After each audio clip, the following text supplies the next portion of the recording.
All right. Hello, everybody.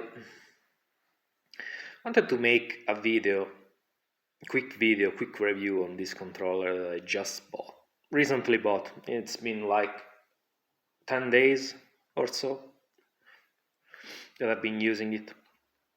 I've discovered it by chance. Checked out on YouTube to see if there were any reviews. There weren't many at all, like maybe two or three videos. So I decided to make a video myself.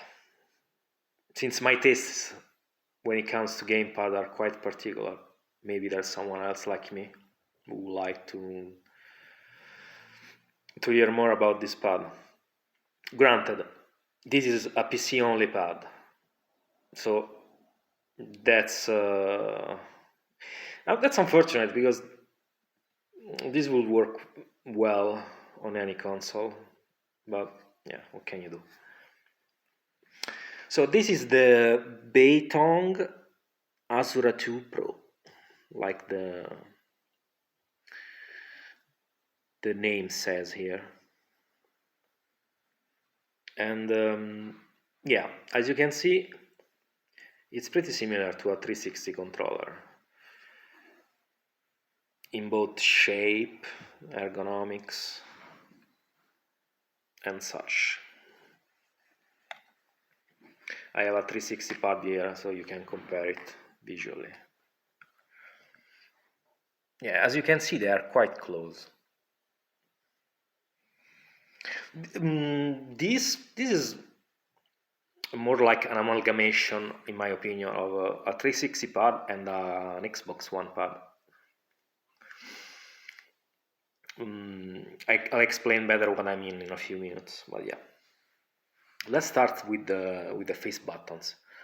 The face buttons on the Asura 2 are pretty similar to the 360 controller, except the ones on the 360 controller are a little bit softer, while these are how can I say, a little harder to press, a little bit more sturdier. They offer a good feedback, good resistance, good feedback, good travel distance. I like them.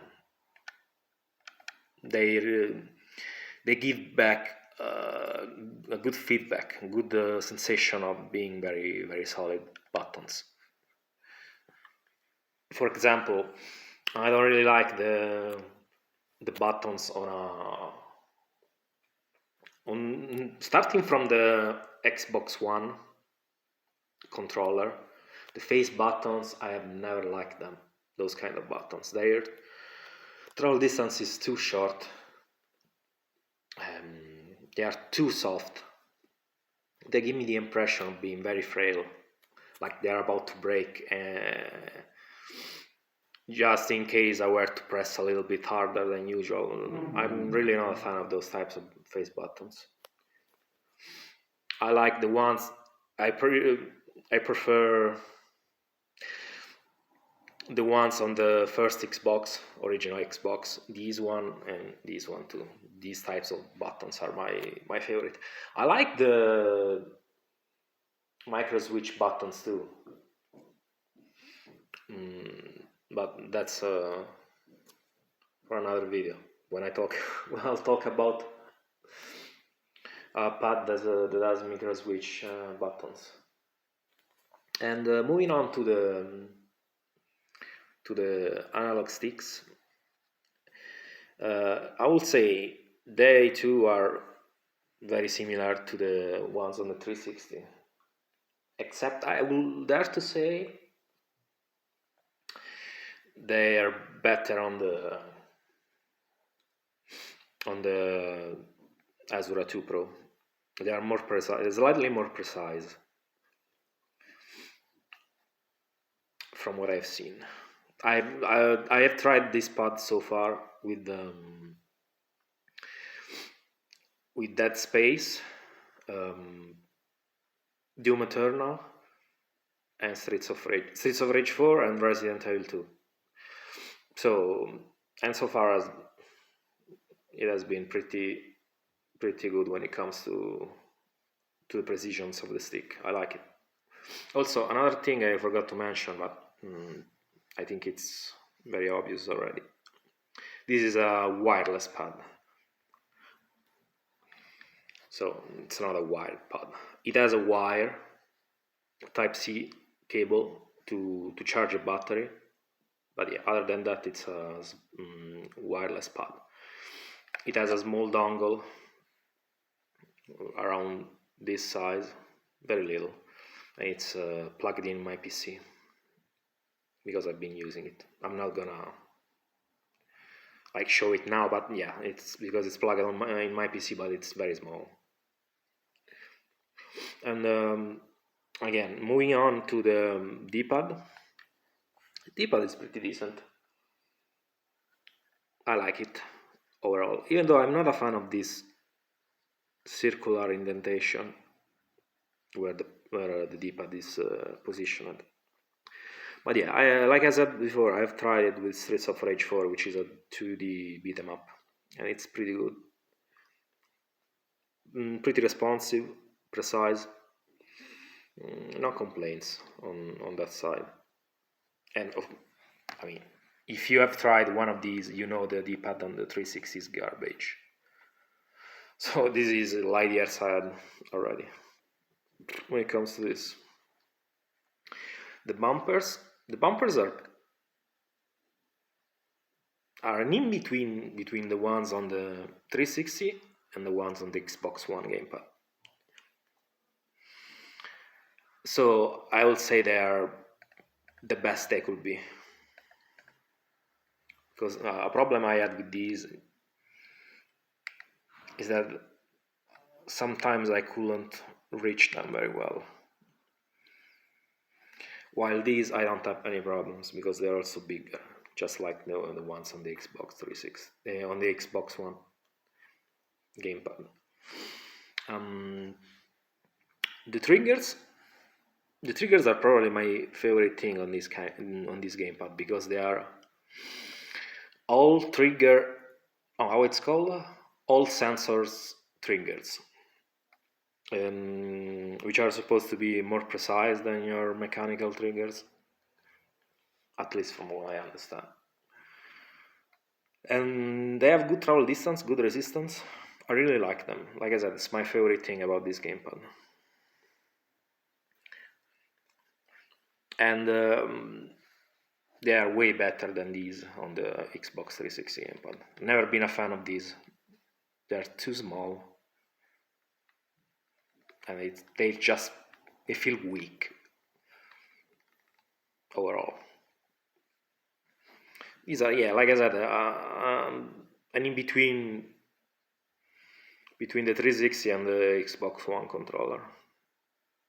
I really like them.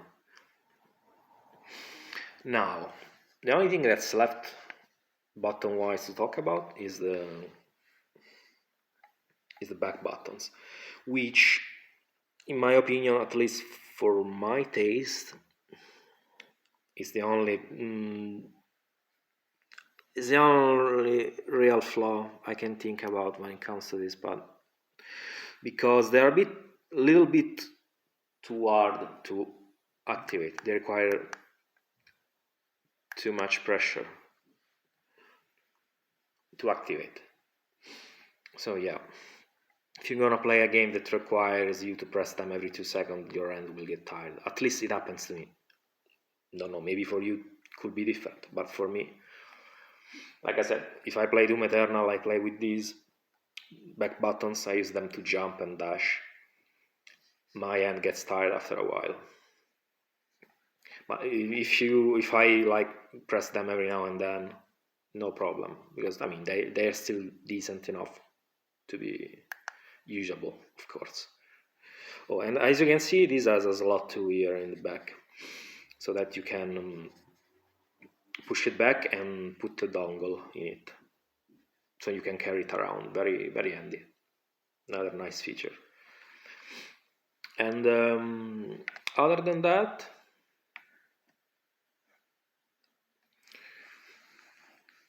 this pad also has turbo, like you can see. You can set up turbo on any button, which is pretty handy if that's your thing. And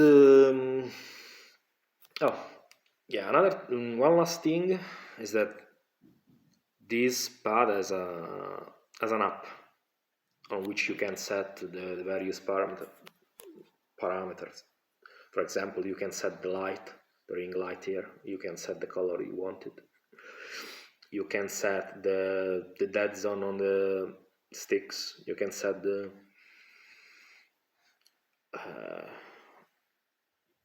how much you want the triggers to be pressed before they activate, and all that stuff.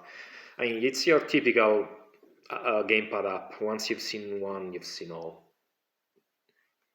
Another thing, you can only set the back buttons in the app, not on the fly. So I mean, it's not really a big deal. It takes 1 minute to open the app and set the back buttons. It's not really that big of a deal. But yeah, I just wanted to mention it. So overall, I would say pretty decent. I did pay 39 bucks, 39 euros, because I live in Europe, for it. 40 euros pretty much. I think it should be 39.99, 40 bucks in the States, around that price more or less. So, and I would say it is worth that money, considering all the functions and the overall quality, at least in my opinion. Yeah. I'm also, another thing, I'm also about to try in a few days the GameSir G7, because I ordered that one too. Maybe I'll make a comparison between the two, even though that one works on Xbox console as well, as opposed to this one that's on the PC only. Maybe I'll do a comparison also with the PowerA, because I have one. PowerA, and maybe I'll throw in a Easy SMX too, which is more similar to the 360 controller. It doesn't have buttons behind the back. Yeah, that's all for this pad. Overall, I will say it's promoted. And if you have any questions, feel free to ask. If you like the video, feel free to leave a like and all that stuff. And see you next time.